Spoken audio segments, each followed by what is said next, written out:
I'm packing up to go to a cafe where I'm going to answer some of your questions.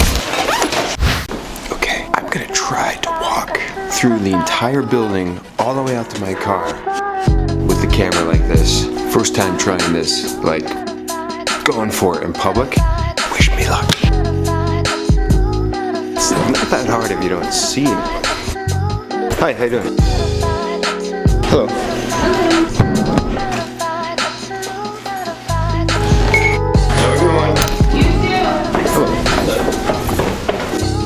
We did it. Walked by people and everything. It's really no different than like having a dog. Just a camera instead. Just taking the camera for a walk. So I'm at this place in Worcester. It's called Birch Tree Bread. This place actually plays a pretty important story for me as far as the SEO work that I'm doing. I might tell you a little bit more about that later, but for now, we're gonna go in and get some coffee. Good, how you doing? Nothing happened.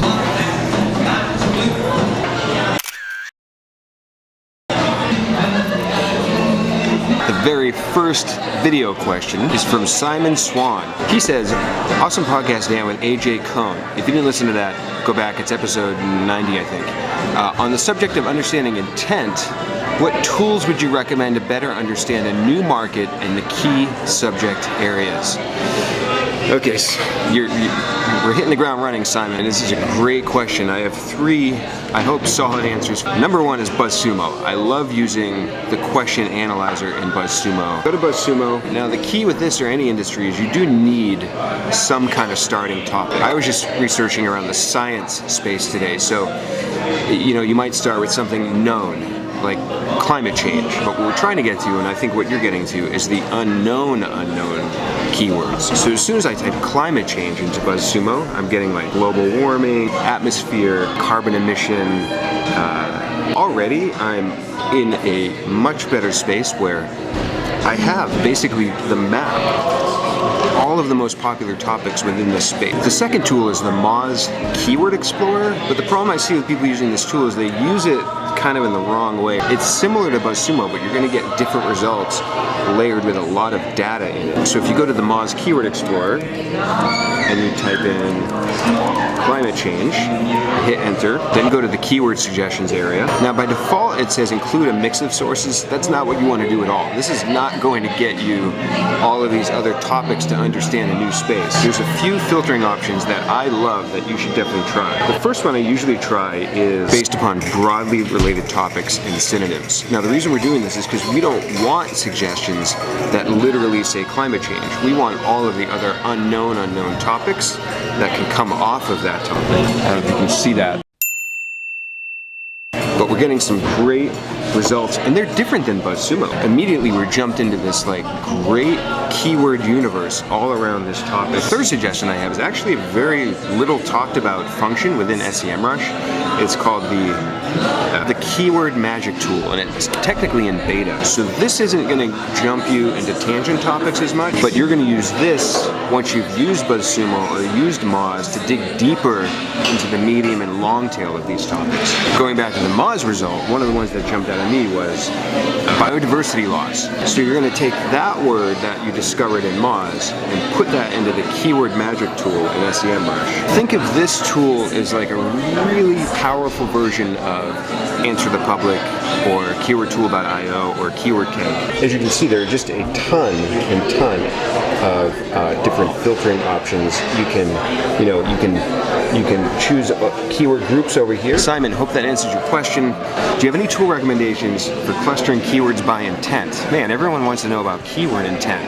That's the hot topic of 2018. Being honest here, these videos are candid. I honestly don't. Kevin Indig wrote a really great post on grouping keywords by intent. I'll link to that in the description below. What I usually do here, when I've collected my keywords in a spreadsheet or a database, I try to find unique elements that at least can very strongly suggest that there's a certain intent. So a very common example is if the keyword includes buy or purchase or for sale. What I might do is just set up a simple like little formula in Excel to basically tag all of those intents in one column. We got another question. I'm just gonna say the Twitter handle because I have no idea how to pronounce your name, and I apologize. But he says, which tool is best for digital marketing, like competitive check, backlink check, etc. I get this question a lot. If you're looking for one Swiss Army knife tool, I would go with Ahrefs. I know some people call it Ahrefs, but I call it Ahrefs. They do kind of every function that you just mentioned pretty well. They've got a lot of functionality in their tool set. You can run backlink reports, you can do keyword research, you can track rankings. Okay, we're gonna move seats because the spot I wanted is actually back there. Much better. One more question from Hassan. Hassan, thank you for asking. Do you repurpose your digital content? If yes, how? The short answer, Hassan, is really, in general, no. But I should. Now, if I were to, I would not simply just pull like this video clip, for example, which you're seeing on YouTube, and just throw that on another channel.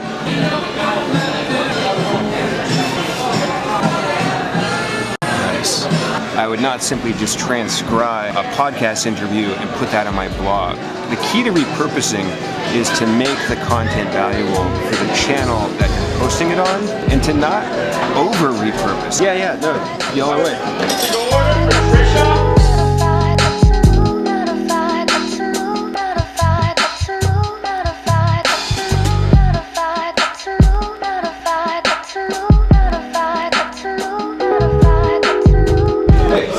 How you doing?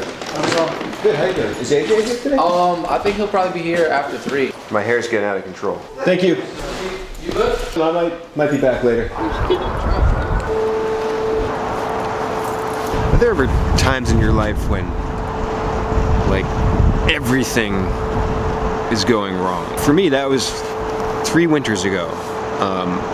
We were the snowiest city in the US, and the point that I was at with doing my SEO work was I felt kind of lost. I didn't really know the direction I wanted to go in. This was before I had an employee for a little while. We don't have the employee anymore. And this was before I really realized that my strength is delivering services by kind of teaching and being a mentor to people. This place here, I came here almost every day to work during the winter of 2015. This place was the one positive thing that made me feel good during that rough period. So I don't really come here much very often now, but every once in a while I like to come here and pull up a seat at that same counter and do some work. This would explain all the traffic.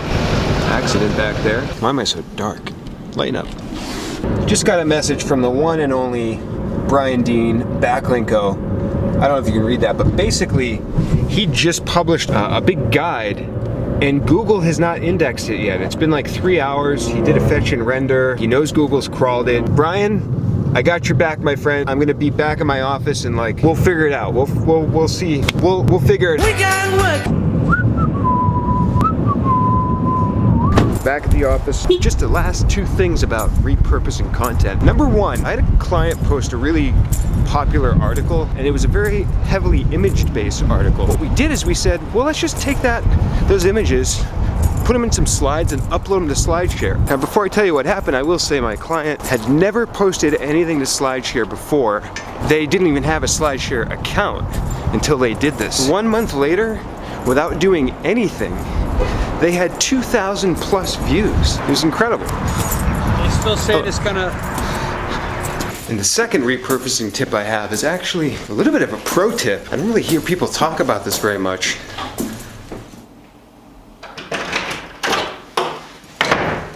You can actually republish content on Medium, and they allow you to use the canonical tag pointing back to your site. You can take content you've already created, so there's no work in creating new content. You can simply copy and paste it, put it over to Medium, maybe change a few things, like don't get lazy, make it relevant to the platform, and use the cross-domain canonical tag to give your site credit for that content. Now, here's what happened. I had a client just do this over the last few weeks. I should say this client he's kind of a popular writer, so results may vary. That's my disclaimer. Results may vary. He took probably 5 old articles he had and has slowly been publishing them on Medium with the cross-domain canonical. Now, the traffic spike in his analytics is like this for referrals from Medium. So he's getting referral traffic. He's probably averaging a few hundred clicks claps. That's like the Medium version of liking the content per article. So he's getting visibility on these articles even without the referral traffic. And he had not done any work on Medium before. So as a writer, he's actually growing his audience on Medium. So that's my little pro tip for. Okay, well, enough of that chit chat. Time to get serious here and help out our friend Backlinko. Let me read you his exact message to me. Oh, my wife's calling. Hello? Yeah.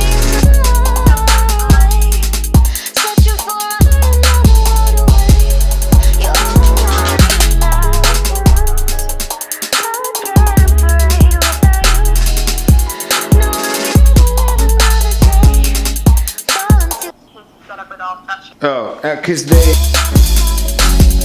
is actually weird. It's not indexed on Bing either, which points to it maybe actually being a problem with the piece of content.